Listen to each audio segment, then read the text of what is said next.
Então, olha, para a gente criar a nossa formulação de área de superfície de revolução, a gente vai precisar da área de uma superfície de um cone. Então, vou só dar uma lembrada como é que calcula isso. Depois a gente calcula um de tronco de cone para depois chegar na formulação mesmo, certo? Então, vamos lá. Olha, se você tiver um cone de comprimento lateral L, a gente vai dar um corte nesse cone. Então, eu vou pegar um conezinho aqui, ó. A gente vai aplicar um corte nesse cone. E se você aplicar um corte nesse cone, pessoal, você vai ficar com o cone aberto. E esse cone aberto aqui, a gente vai utilizar o seguinte raciocínio. Ó. Dado que eu estou com esse cone aberto, esse comprimento do cone aqui embaixo é exatamente esse comprimento aqui, ó. Todo mundo entendendo aí? Beleza? O comprimento do cone aqui de baixo, mais uma vez, é esse, depois que você dá esse corte no cone, é esse comprimento que você tem aqui. Aí, já que eu estou considerando que o raio desse cone aqui, o raio da base do cone é R, esse comprimento aqui vai ser 2πr, né? Que é o comprimento da circunferência. Tudo certo aí? Aí, nota que, já que você está cortando aqui, ó, aqui é L e aqui é L também, né? Tudo certo, pessoal, aí? Então, tá. O que eu fiz aqui foi simplesmente completar essa circunferência aqui, considerando que eu estou com esse raio L. Tranquilo? Todo mundo entendendo o que eu estou falando agora? Massa. Aí é o seguinte, olha, o que eu vou fazer? Para saber a área lateral desse cone, eu vou fazer uma regra de 3. Porque se eu tiver com essa circunferência aqui, que ela tem só um ângulo θ, enfim, se esse θ fosse igual a 2π, seria a volta completa, não é isso? Então, se esse θ fosse 2π, a área dessa circunferência toda seria igual a π vezes o r dela, que é o L, no caso, ao quadrado. Vocês concordam aí? Então, eu estou comparando aqui, estou fazendo a regra de 3, comparando o comprimento com a área. Se o θ fosse 2π, a área seria πl ao quadrado. Beleza? Mas se não for todo, né, aí, enfim, aí você vai ter uma área só dessa região em questão, certo? Então, é com esse argumento que eu vou fazer. Vamos lá. Vou colocar isso aqui um pouquinho mais para baixo para eu fazer aqui do lado.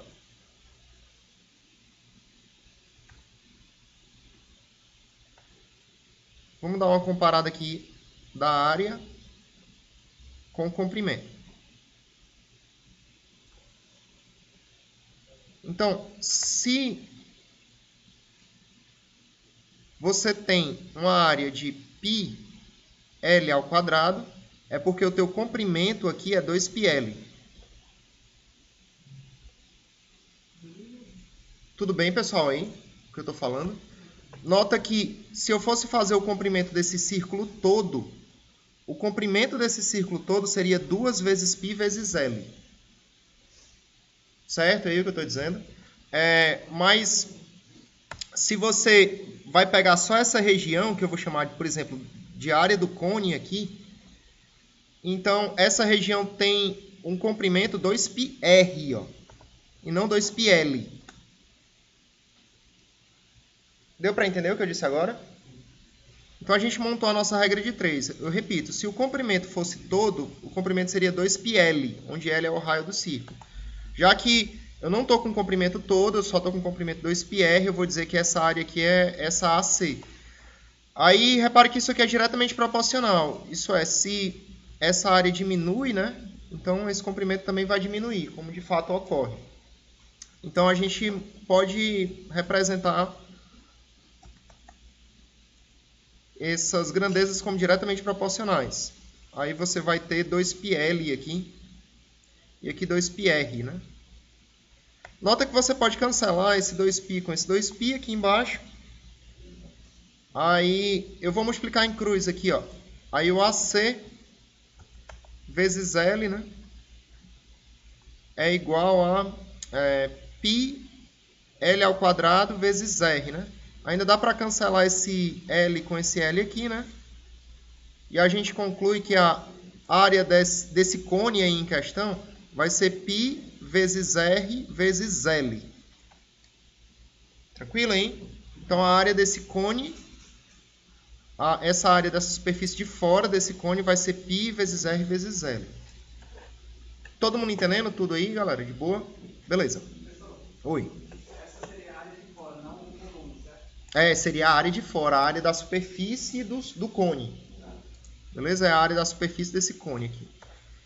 Certo. Calculamos aí essa área. A gente vai precisar dela agora. Por quê? Porque nosso intuito aí não é calcular a área de um cone mesmo, é só de um tronco de um cone. Já já a gente chega nessa argumentação, mas eu vou só dar um indício aqui do porquê que a gente está fazendo isso. É o seguinte, a gente vai pegar uma função arbitrária aqui e a gente vai girar essa função em torno do eixo x ou do y. Por exemplo, se eu girar em torno do eixo x, eu vou ter uma região mais ou menos desse tipo aqui.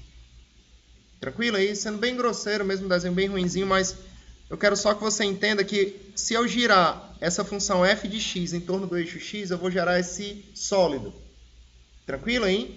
Aí se a gente quiser saber a área desse sólido, eu vou fazer o seguinte, ó. Eu vou pegar e ficar variando aqui o intervalo ΔX, eu estou fazendo ele bem exagerado aqui.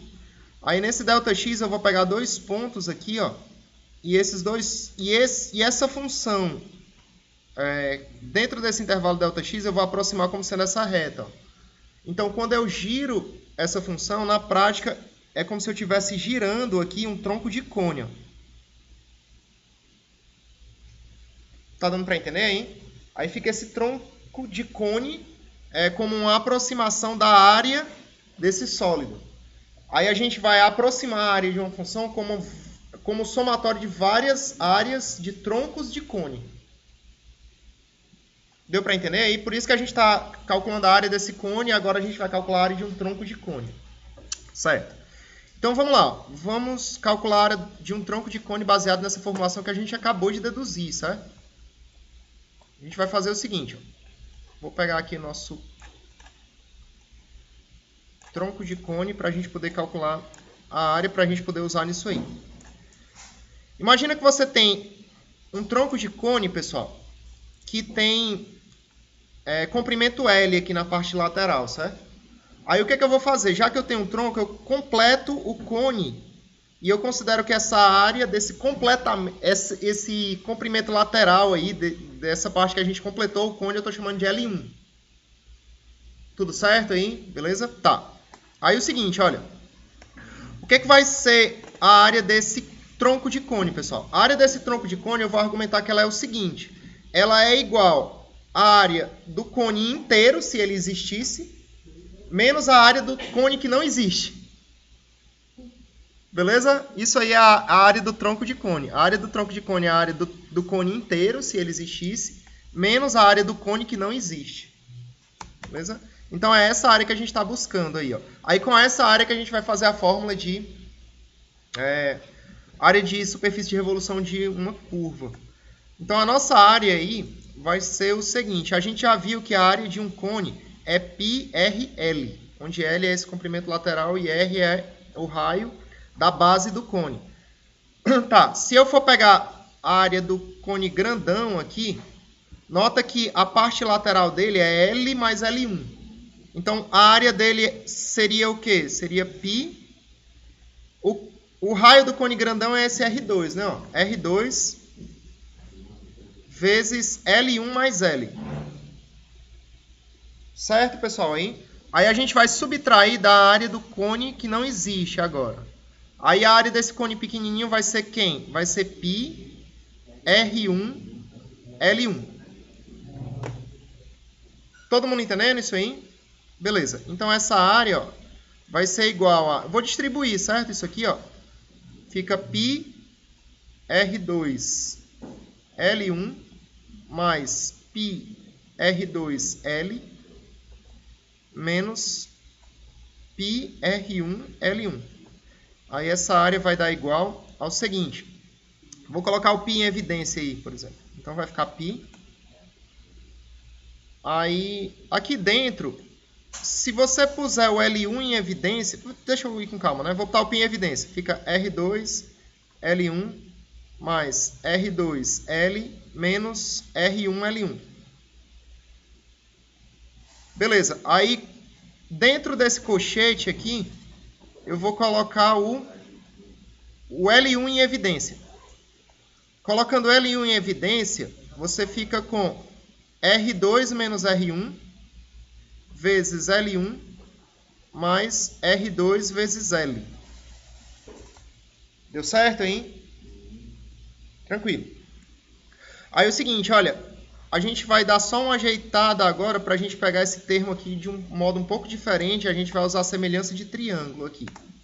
Eu vou dizer o seguinte, esse triângulo pequenininho aqui, ó, esse triângulo aqui que eu estou destacando agora,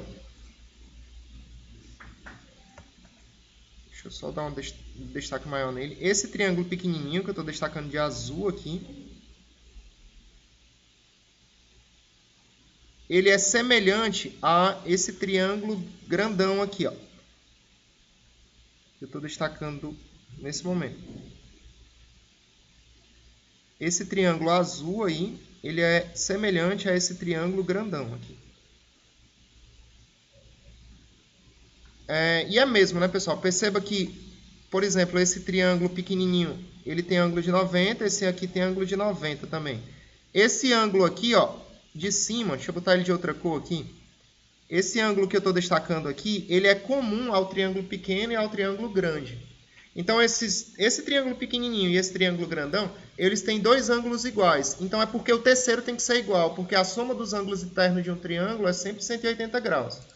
Então, significa que esse ângulo aqui, obrigatoriamente, tem que ser igual a esse ângulo aqui.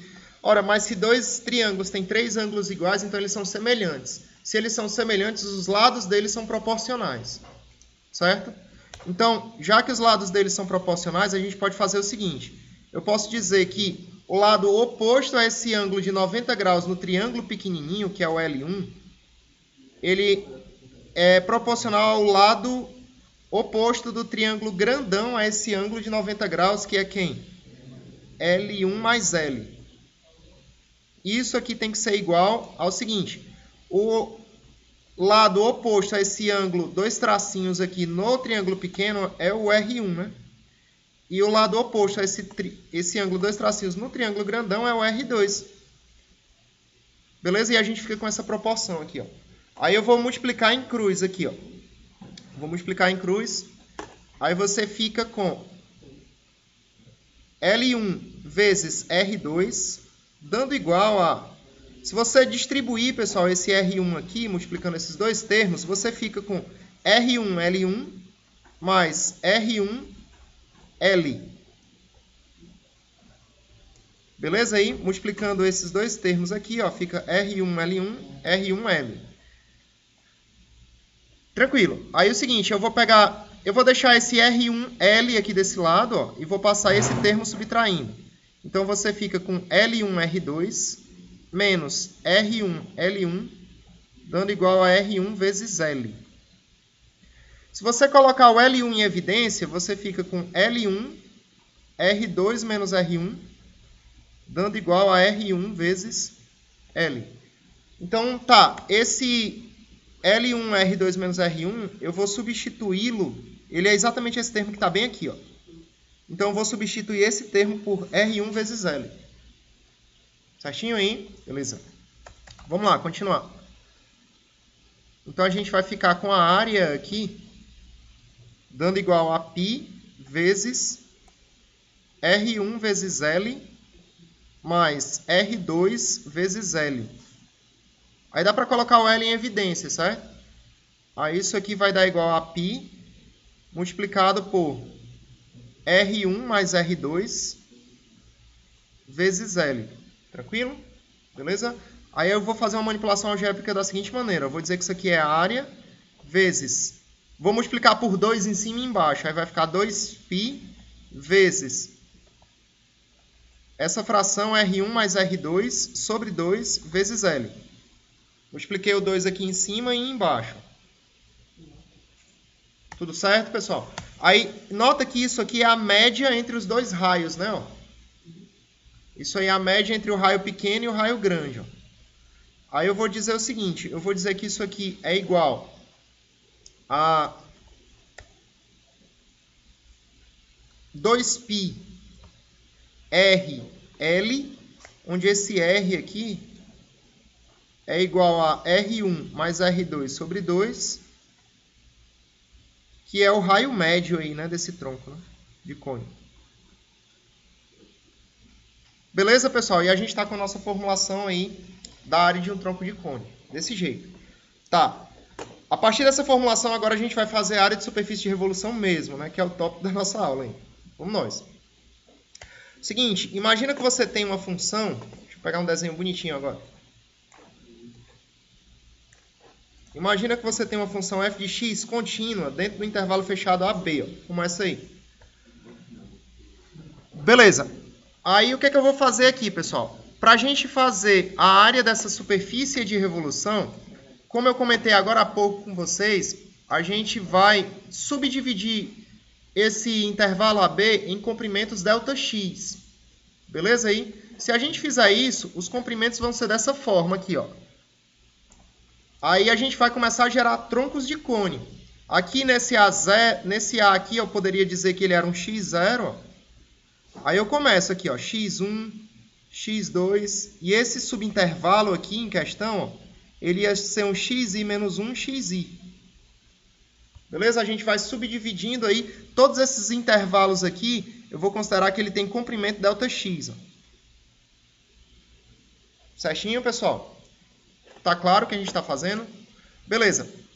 Se eu for chamar essa área em questão aí, por exemplo, de área desse subintervalo, área desse tronco de cone gerado pela revolução desse subintervalo xi menos 1 xi, a área desse tronco de cone vai ser quem? Se a gente der uma olhada na nossa fórmula anterior, vai ser 2π, aí tem o raio médio aí, né, vezes o L. Observa o seguinte, ó. O que vai ser esse raio médio na prática? Observa que se você pegar esse xi menos 1, pessoal, a imagem dele eu vou dizer que é um yi menos 1. Tudo certo aí? E eu vou continuar esse eixo y aqui.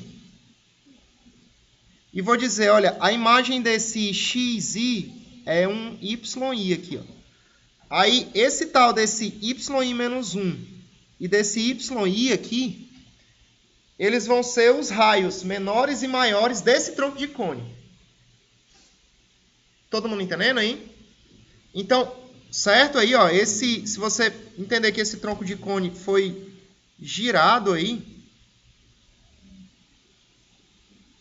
vou pegar aqui, ó, isso aqui é o yi menos 1.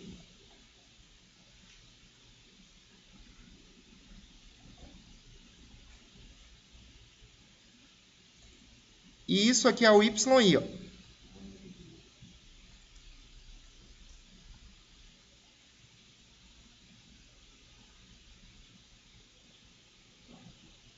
Isso aí é o yi menos 1. Isso aqui é o yi. Tá dando certo, hein?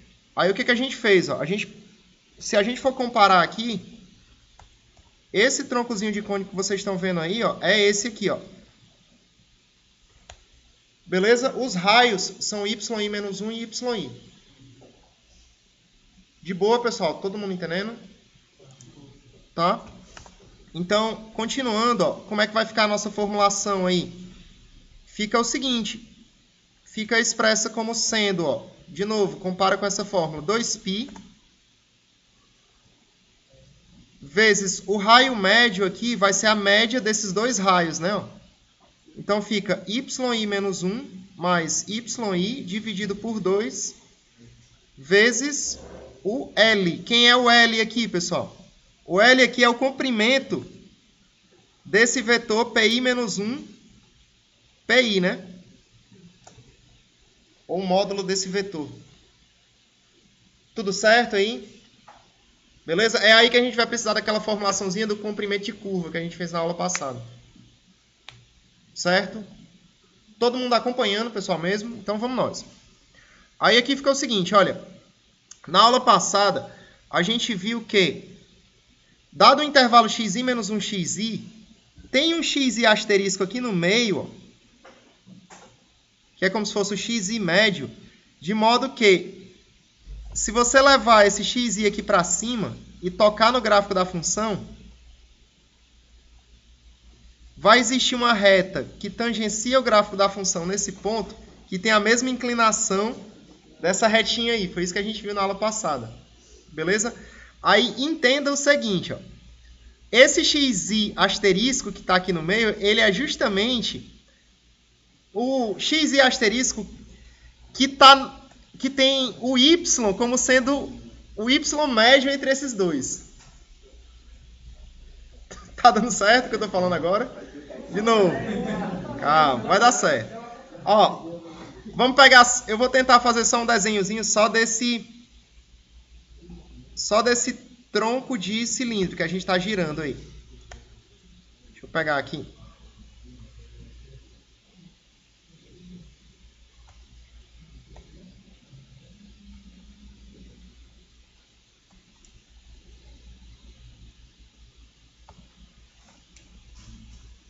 Vamos lá. Vou pegar esse troncozinho de cilindro que a gente está girando aqui. Aqui é como se passasse a função aqui em cima, ó. Vamos lá. Imagina que aqui, sendo bem grosseiro, é a função f que está passando aqui em cima. E esse tracinho é o pi menos 1 pi.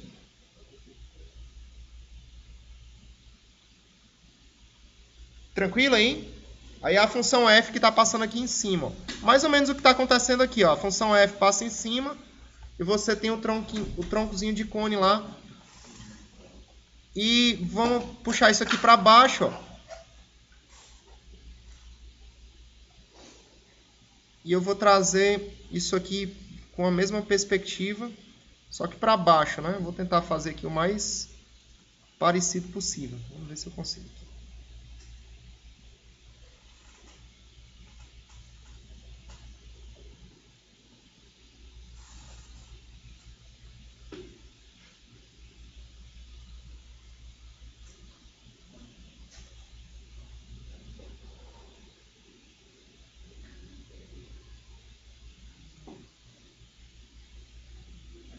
Beleza? Mais ou menos assim. Tranquilo, pessoal, hein? Tá, aí o que eu estou dizendo é o seguinte, ó.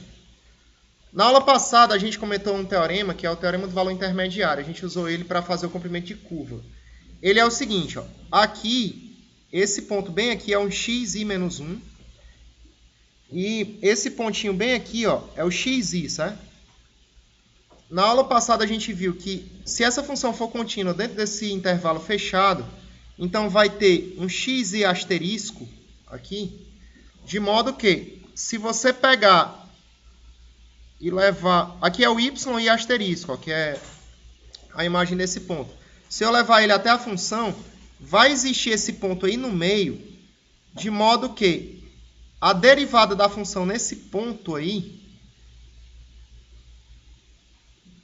que dá a inclinação da reta que tangencia o gráfico da função nesse ponto, tem essa inclinação aqui, que vai ser dada pela derivada, é igual à inclinação dessa reta que passa por pi menos 1 em pi. Todo mundo entendendo aí? Aí o que eu quero que você entenda é o seguinte, ó, sem perca de generalidade, esse y e asterisco aí, ele é... Deixa eu desenhar aqui só um pouquinho mais parecido com o que eu estou dizendo aqui. Se eu pegar o yi menos 1 e o yi, aí eu vou pegar aqui, ó, esse yi asterisco,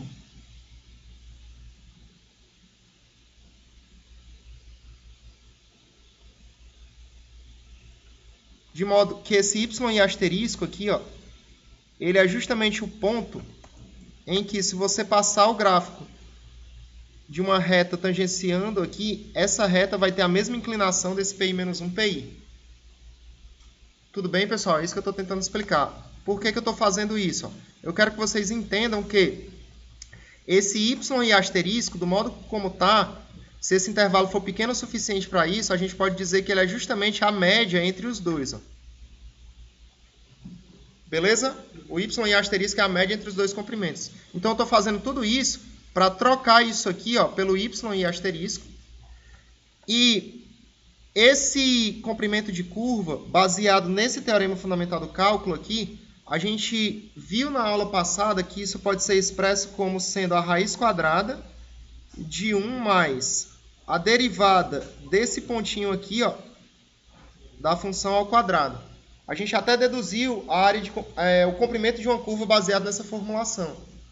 Beleza? Então, se você for trazer esse conceito que a gente já construiu na aula passada para cá, essa AI aqui fica igual a 2π vezes y asterisco vezes a raiz quadrada de 1 mais o f' de xi asterisco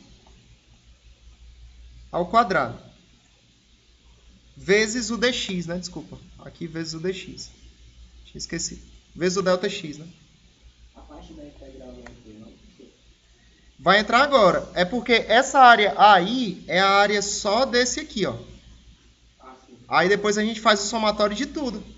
Como se a gente fosse fazer todos. Aí se a gente pegar cada AI desse aqui, somar e fizer o delta x tender para zero, aí fica a integral. Beleza, pessoal? Hein? Então, a área aí é aproximadamente igual ao somatório, quando o meu i varia de 0 até n, onde n é a quantidade de subdivisões disso aqui, né?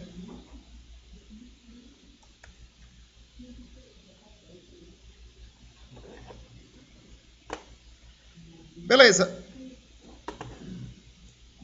Aí, nota que isso aqui, logicamente, esse y e asterisco, pessoal, é o f da função aplicada em x e asterisco, né? Então, posso trocar esse y e asterisco por f de x e asterisco. E, para eu ter a igualdade aqui, finalmente, eu faço o limite, quando o delta x tende para zero, disso tudo aqui, ó.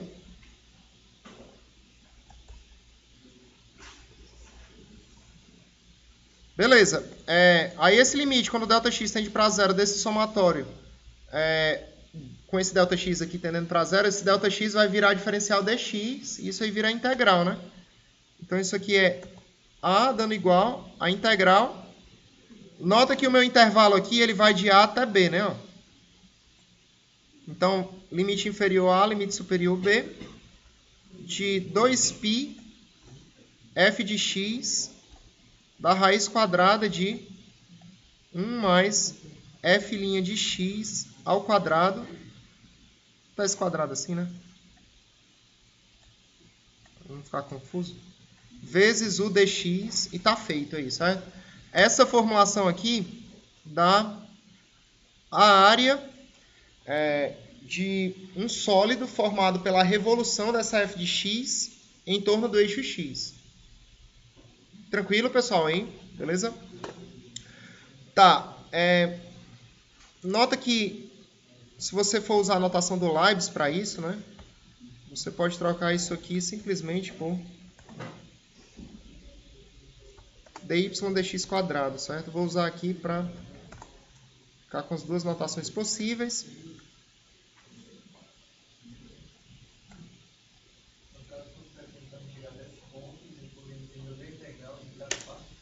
A gente, por exemplo, se tu tem uma curva que o x varia dentro de um AB e essa função é contínua dentro desse intervalo fechado AB, e tu vai girar essa função em torno do eixo x e fazer um sólido, a área desse sólido entre esse intervalo AB é calculado com essa fórmula. Beleza? Qualquer sólido que tu girar em torno do eixo x, a área dele, se você for calcular, vai ser calculado com essa formulação. Beleza? Aí, enfim, se esse sólido for uma peça, seja o que for, a contextualização aí pode ser feita, mas a formulação é essa. Pronto, aí se for em y, o raciocínio é o mesmo. Tudo que a gente construiu aqui para x poderia ser usado para y, certo? A diferença é que, se você fosse escrever, pessoal, a tua função em função de y aqui, se eu fosse fazer algo desse tipo, aí a área, e com o meu y aqui variando entre um C e um D, por exemplo, aí tudo que a gente construiu aí, se essa função for contínua dentro desse intervalo fechado CD, assim, o raciocínio é exatamente o mesmo, certo? E a área da superfície aí de revolução ficaria a integral de C até D, de 2π g, né, no caso aí, de y, raiz quadrada da integral de 1 mais g' de y elevado ao quadrado dy, beleza? O raciocínio é exatamente o mesmo. Então, se você girar, se você for fazer em torno de, formulando a tua função, né, como um y, como um x que vai depender do y, para calcular essa área de superfície de revolução, você vai considerar a variação em y aí. A diferença é essa. Tudo certo, galera? Todo mundo entendendo aí? Oi? Vou. Aqui, se você for utilizar a conotação do Leibniz, ó, fica desse jeito, né?